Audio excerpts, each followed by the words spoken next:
So 2 local body stories. The Far North District Council has decided that it will set its agendas and its meeting times. It'll become the first council to implement Maramataka, the Maori lunar calendar, as part of its yearly planning.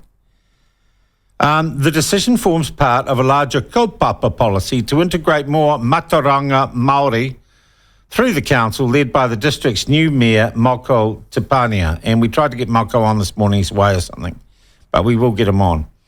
Now, what I liked was elected members were taken through a wānanga, or a workshop last week, explaining the significance of the Maori lunar calendar and traditional beliefs centred around the benefits of following moon cycles.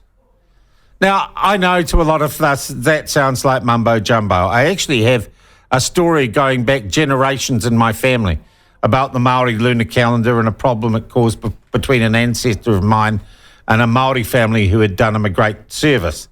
And it was all about a misunderstanding about dates and times because of the Maori calendar. But that is beside the point.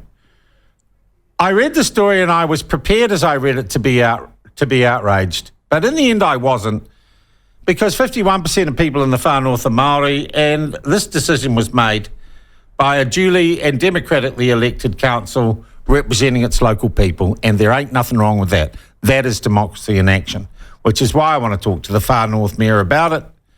And it's up to them to decide. That's what local government is.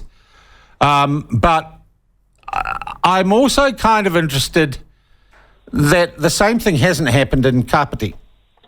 And Kāpiti has decided it's going to have Māori wards, even though 70% of people who went through a public submission process on it didn't want it.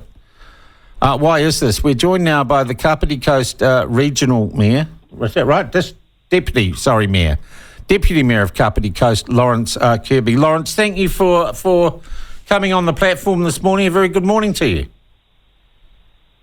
You there, Lawrence? Good morning, Sean. Good morning. I'm here. I'm not sure whether you've got me. Yeah, no, I've got you. So you had a public consultation, right, on establishing Māori wards, right? Absolutely. All right. And what did that public consultation say?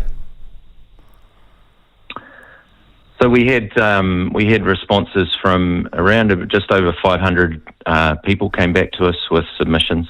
Yeah. And about 69% of them were against Māori wards and 31% were for Māori wards.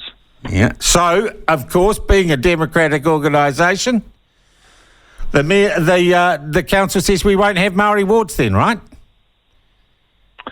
Well, that's what you would think if it was democratic. If a submission process like that resulted in a statistically viable contribution from the population, which it wasn't. 580 is less, about 1% of the population. Then why did you bother having the consultation? Well, because it is important that we are putting out these kinds of things for consultation. But consultation isn't a referendum. It doesn't provide us with a mandate for voting and making decisions one way or another. It's a consultation. We get a feel. We also talk as councillors. We talk to people that we know in our communities, our positions. And do you have a scientific analysis of those conversations, Mr. Kirby? No, absolutely not. So it's as valid as the submissions process, the event which you said you've decided to ignore? Absolutely. They're both valid. They're both valid or they're both invalid, Mr. Kirby. You can't have your cake and eat it too. You've said you decided to ignore the submissions process because it wasn't statistically valid, right? We chose as a council, and there was a vote 9-2 on this. We chose that we wanted to have Māori wards. And we wanted to even though the people you represent didn't, the people who could be bothered turning up for submissions didn't think that. That's right, they didn't. Okay. Your mayor have said it's because young people did want them.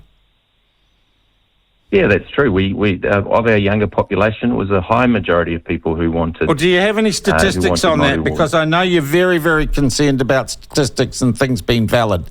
So what proportion of young people, A, made submissions, and B, of those young people were for the Maori wards? So over 70%, and 5% of our submissions came from the 15 to 34 age group. Can 15-year-olds vote at the moment? Not yet. Okay, so they were not actually representative of anyone who is enfranchised in this democratic system you're part of? Not yet, no. And they weren't 5% representative. of the submissions, 750 or whatever submissions you got, were from people aged 15 to what? Just over 500. Okay, just over. So 5. Geez. So 8 kids, maybe? Does that work out number-wise? 8 kids in Kapiti wanted Maori wards, so that's why you've got them? About 10. 10. If you take So the percentage, literally, yep. let me just get this straight for the listeners. Kāpiti District Council is having Maori wards because 10 kids in Kāpiti wanted them. No, that's not true. It's we exactly feel it was what you've just told me, Mr. Kirby. No, it's not. That you're quoting the mayor in terms of saying that we did listen to that voice, but we also have a partnership with our local mana whenua. And How? that's important to us as Under well. what auspices do you have a partnership with your local mana whenua? We've had a partnership with them for 30 years next year. In what way? with Is our it written down anywhere? Three local iwi through Is it our written agreement down with somewhere? them. Yeah, it absolutely is. We have a Okay. memorandum of understanding with them, Okay. Who's we? the council.